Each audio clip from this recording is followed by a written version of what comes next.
इस वक्त देश में भीषण गर्मी लोगों को रुला रही है। दिल्ली में भी इन दिनों भीषण गर्मी लगातार लोगों को अपनी चपेट में ले रही है।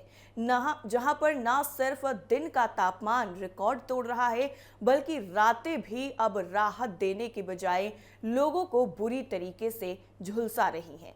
राजधानी में गर्मी ने अब एक नया रिकॉर्ड बना दिया है, जब न्यूनतम तापमान पिछले 14 सालों में सबसे ज्यादा दर्ज किया गया। दरअसल भारत मौसम विज्ञान विभाग यानी आईएमडी के मुताबिक दिल्ली के सफदरजंग स्टेशन पर अधिकतम तापमान 43.5 डिग्री सेल्सियस रिकॉर्ड किया गया, जो सामान्य से 3.3 डिग्री ज्यादा है। वहीं सबसे चौंकाने वाली बात यह रही है कि रात का तापमान भी 32.4 डिग्री सेल्सियस तक पहुंच गया, जो सामान्य से 5.7 डिग्री ज्यादा है। इसी वजह से दिल्ली में इस बार वार्म नाइट जैसी स्थिति बनी है, जो मई महीने में पिछले करीब 14 सालों में सबसे गर्म रात मानी जा रही है। इससे पहले ऐसी स्थिति 26 मई 2012 को दर्ज की गई थी। शहर के अलग अलग इलाकों में भी तापमान बेहद ही ऊंचा रहा है। पालम की अगर हम बात करें तो पारा 44 डिग्री सेल्सियस तक पहुंच गया, जबकि लोधी रोड और रिज जैसे क्षेत्रों में भी तापमान 43 से 44 डिग्री के बीच दर्ज किया गया। आया नगर में भी हालात लगभग ऐसे ही रहे, जहां दिन और रात दोनों में गर्मी का असर साफ तौर पर नजर आया। जिस तरह से भीषण गर्मी हो रही है, ऐसे में उत्तर प्रदेश से लेकर के तमाम राज्यों में पानी का संकट भी गहराता हुआ नजर आ रहा है। बिजली का संकट भी साफ तौर पर देखने को मिल रहा है, जिसको लेकर अब लोग प्रदर्शन करने को उतर आए हैं। दिल्ली की अगर हम बात करें तो दिल्ली में येलो अलर्ट जारी है। मौसम विभाग ने आज के लिए राहत की ज्यादा उम्मीद नहीं जताई है। अनुमान के मुताबिक अधिकतम तापमान करीब 44 डिग्री सेल्सियस तक रह सकता है, जबकि न्यूनतम तापमान लगभग 30 डिग्री के आसपास बना रह सकता है। इसी को देखते हुए दिल्ली में येलो अलर्ट जारी किया गया है, यानी लोगों को सावधानी बरतने की सलाह भी दी गई है। हालांकि मौसम विशेषज्ञों का ये कहना है कि शाम के समय कुछ इलाकों में आज हल्की बारिश, तेज हवाएं और धूल भरी आंधी चल सकती है, जिससे थोड़ी राहत मिल सकती है, लेकिन ये राहत स्थायी नहीं होगी। मौसम वैज्ञानिकों के मुताबिक फिलहाल जो मौसम प्रणाली सक्रिय थी, वो आज के बाद क्षेत्र से हट रही है, जिसके चलते आने वाले दिनों में दिन का तापमान और भी ज्यादा बढ़ सकता है, जबकि रातें शुरुआत में और गर्म बनी रह सकती हैं। इसके साथ ही 29 मई से तापमान में गिरावट की जो उम्मीद है वो जताई जा रही है। विशेषज्ञों ने बताया है कि अगले कुछ दिनों तक मौसम बेहद ही गर्म और अस्थिर रहेगा। इसके बाद एक और पश्चिमी विक्षोभ के असर से 27-28 मई के आसपास फिर से प्री मॉनसून बारिश की गतिविधियां देखने को मिल सकती हैं, जिससे कुछ राहत मिलने की संभावना है। इसके बाद 29 मई को तापमान में अच्छी खासी गिरावट देखने को मिल सकती है। इस बीच में दिल्ली की हवा भी साफ नहीं है। दरअसल वायु गुणवत्ता सूचकांक यानी AQI 254 दर्ज किया गया है, जो खराब श्रेणी में आता है। उच्च नमी और धुंध की वजह से प्रदूषक कण हवा में फंस चुके हैं, जिससे हालात और ज्यादा बिगड़ते हुए नजर आ रहे हैं। इसके साथ ही साथ उत्तर प्रदेश में भी गर्मी से लोग बुरी तरीके से बेहाल हैं। दिल्ली में लोग पानी के लिए लाइनों में लगे हुए नजर आ रहे हैं। पानी यहाँ पर नहीं मिल रहा है। पानी की जो किल्लत है वो गर्मी की वजह से काफ़ी ज़्यादा हो गई है। वहीं उत्तर प्रदेश की अगर हम बात करें तो उत्तर प्रदेश के साथ साथ उत्तर भारत के कई राज्यों में भीषण गर्मी के बीच में बिजली और पानी का संकट लगातार गहराता जा रहा है। राजधानी लखनऊ के फैजुल्लागंज से लेकर के मेरठ, गाजियाबाद, कानपुर, गोरखपुर, प्रयागराज, मथुरा और चंदौली तक लोग अघोषित बिजली कटौती और बार बार ट्रिपिंग से परेशान हैं। वहीं दूसरी तरफ दिल्ली और आसपास के इलाकों में पानी का संकट लोगों की मुश्किलें और ज्यादा बढ़ा रहा है। अगर राजधानी लखनऊ की हम बात करें तो लखनऊ में नो पावर नो वाटर के हालात बने हुए हैं। लखनऊ के फैजुल्लागंज इलाके में हालात सबसे ज़्यादा खराब बताए जा रहे हैं। यहाँ रात रात भर बिजली गुल रहने और दिन में कुछ घंटों की सप्लाई से लोग बेहाल हैं। बिजली ना होने से पानी की मोटरें नहीं चल पा रही हैं, जिससे घरों में पानी की किल्लत भी गहरा गई है। लोग हाथ वाले पंखों से गर्मी झेल रहे हैं और महिलाएं किचन में पसीने से तर होकर खाना बनाने को मजबूर हैं। कुछ लोगों का ये भी कहना है कि मुख्यमंत्री योगी आदित्यनाथ से मदद की गुहार लगाई गई है। मेरठ में भी लोगों ने दावा किया है कि मुख्यमंत्री योगी आदित्यनाथ के 24 घंटे बिजली आपूर्ति के आदेश के बावजूद लगातार जो कटौती है बिजली में वो हो रही है। लोगों का सीधा सीधा ये कहना है कि रात में कई कई घंटे बिजली गायब रहती है और बार बार ट्रिपिंग हो रही है। गाजियाबाद में भी बिजली संकट ने आम लोगों की परेशानी काफी ज्यादा बढ़ा दी है। वैशाली, वसुंधरा, खोड़ा, प्रताप विहार, संजय नगर और विजयनगर जैसे इलाकों में कई घंटों तक बिजली गुल रही, जिससे आम लोग काफी ज्यादा परेशान रहे। अब इस भीषण गर्मी में अगर बत्ती भी चली जाती है, बत्ती गुल हो जाती है, तो ऐसे में लोग काफी ज्यादा परेशानी का सामना करते हैं। लोग सड़कों पर आ जाते हैं और उससे उनको काफी ज्यादा परेशानी झेलनी पड़ती है। देखिए, 45 डिग्री तापमान में लोग पानी और बिजली दोनों की समस्या से जूझते हुए नजर आ रहे हैं। विभागीय आंकड़ों के मुताबिक शहर में मांग 1800 से 1900 मेगावाट तक पहुंच चुकी है, जबकि सप्लाई जो है वो सिर्फ और सिर्फ 1600 से 1700 मेगावाट तक ही हो पा रही है। कानपुर की अगर हम बात करें तो कानपुर के 80 फीट रोड इलाके में बिजली गुल रहने की वजह से कारोबार भी बुरी तरीके से प्रभावित हुआ है। बैंक्वेट हॉल, होटल और दुकानों में लोग हाथों से पंखा झलते हुए नजर आए हैं। व्यापारियों ने बिजली विभाग पर लापरवाही का आरोप लगाया है। गोरखपुर और ग्रामीण इलाकों में भी बिजली की स्थिति बेहद ही खराब बताई जा रही है।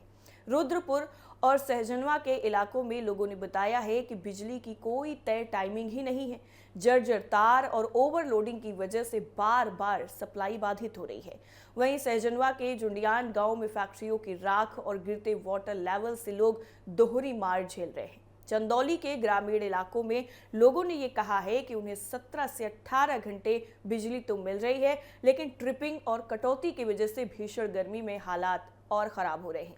मथुरा वन के वृंदावन में भी बिजली कटौती को लेकर लोगों का गुस्सा फूट पड़ा है। भाजपा पार्षद शशांक शर्मा के नेतृत्व में लोगों ने बिजली कार्यालय पहुंचकर जमकर प्रदर्शन किया है। आरोप दरअसल ये है कि अधिकारियों ने समस्या सुनने के बजाय कार्रवाई की धमकी दी।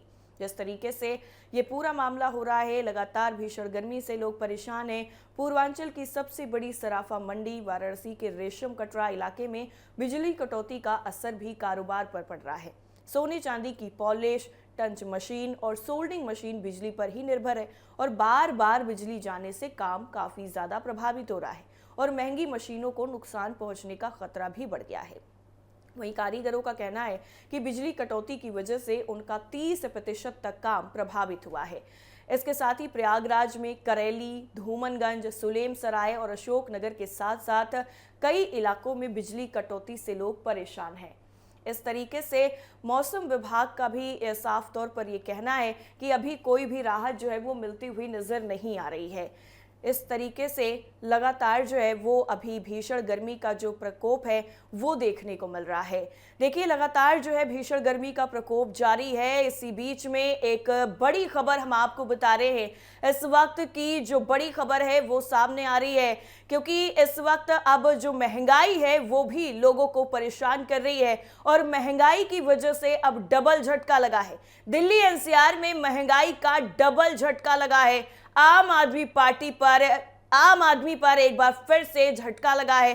पेट्रोल डीजल के बाद अब सीएनजी के दाम भी बढ़ गए हैं। सीएनजी के दाम 2 रुपए बढ़ गए हैं और दिल्ली में सीएनजी अब 83.09 रुपए प्रति किलो हो गई है। और दिल्ली एनसीआर में अब आम आदमी को एक और बड़ा झटका लगा है। देखिए, महंगाई की जो मार है वो लगातार आम आदमी पर पड़ रही है। आम आदमी की जो जेब है वो लगातार ढीली हो रही है और ऐसे में अब सीएनजी भी महंगी हो गई है। 2 रुपए प्रति किलो जो दाम है वो सीएनजी के बढ़ गए हैं। ऐसे में दिल्ली एनसीआर के लोगों के लिए ये बेहद ही बुरी खबर है और उनकी जेब पर अब और ज्यादा असर पड़ेगा। देखिए, पेट्रोल और डीजल के दाम पहले ही लगातार बढ़ते हुए नजर आ रहे हैं। पिछले 10 दिनों में 4 बार पेट्रोल और डीजल के जो दाम हैं वो बढ़े हैं। ऐसे में सीएनजी के दाम बढ़ने से लोगों में काफी ज्यादा अब परेशानी देखने को मिल रही है। वापस अगर हम अपनी खबर पर लौटे तो दिल्ली में पानी के लिए लोग सड़कों पर बुरी तरीके से परेशान होते हुए नजर आ रहे हैं। देखिए, दिल्ली में बिजली के साथ साथ पानी का संकट भी गहराता जा रहा है। दिलशाद गार्डन और दक्षिणपुरी के साथ साथ कई इलाकों में लोग बूंद बूंद पानी के लिए परेशान हैं। लोगों ने दिल्ली जल बोर्ड कार्यालय के बाहर प्रदर्शन करके सरकार और अधिकारियों के खिलाफ नारेबाजी भी की है। दक्षिणपुरी में हालात ऐसे हैं कि लोग पानी खरीदने और दूर दराज से ढोकर पानी लाने के लिए मजबूर हैं। हरियाणा की बात करें तो हरियाणा में भी गर्मी की वजह से बिजली की मांग तेजी से बढ़ रही है। 21 मई को राज्य की मांग 13,000 मेगावाट तक पहुंच गई। गुरुग्राम में तकनीकी फॉल्ट की वजह से कई सेक्टरों में घंटों बिजली गुल रही, जिससे रैपिड मेट्रो सेवाएं भी प्रभावित हुई। हालांकि राज्य सरकार का दावा है कि बिजली आपूर्ति नियंत्रण में है और जरूरत के हिसाब से अतिरिक्त बिजली खरीदी जा रही है। केंद्रीय मंत्री मनोहर लाल खट्टर का कहना है कि देश में बिजली की कोई कमी नहीं है। उन्होंने कहा है कि अगर कहीं दिक्कत है तो वो राज्य स्तर की कमियों के कारण है। इसके साथ ही उत्तर प्रदेश सरकार का भी जो दावा है बिजली सप्लाई को लेकर के वो भी मजबूत है, क्योंकि उत्तर प्रदेश सरकार और ऊर्जा विभाग का दावा है कि प्रदेश में रिकॉर्ड बिजली आपूर्ति की जा रही है। 24 मई को प्रदेश में 31,824 मेगावाट की पीक डिमांड पूरी गई, जिससे अब तक की सबसे बड़ी बिजली सप्लाई बताया जा रहा है। सरकार के जो आंकड़े हैं उनके मुताबिक ये महाराष्ट्र से भी ज्यादा है, जहां इसी दौरान 29,463 मेगावाट बिजली सप्लाई हुई है। इसके साथ ही ऊर्जा विभाग के मुताबिक 24/25 जिस तरीके से लगातार जो मेगावाट में बिजली है वो सप्लाई हो रही है और लगातार ये जो आंकड़ा है वो बढ़ता हुआ नजर आ रहा है। अलग अलग दिनों में अलग अलग जो आंकड़े हैं वो देखने को मिल रहे हैं। और इसके साथ ही विभाग का ये भी कहना है कि शहरों, तहसील, नगर पंचायत, महानगर और उद्योगों को 24 घंटे बिजली दी जा रही है, जबकि ग्रामीण इलाकों में भी औसतन 22 से 22.5 घंटे बिजली की जो सप्लाई है वो हो रही है। इसके साथ ही ऊर्जा मंत्री ए.के. शर्मा ने भी कहा है कि उत्तर प्रदेश में सर्वाधिक बिजली उपलब्ध कराने वाला राज्य उत्तर प्रदेश बन गया है।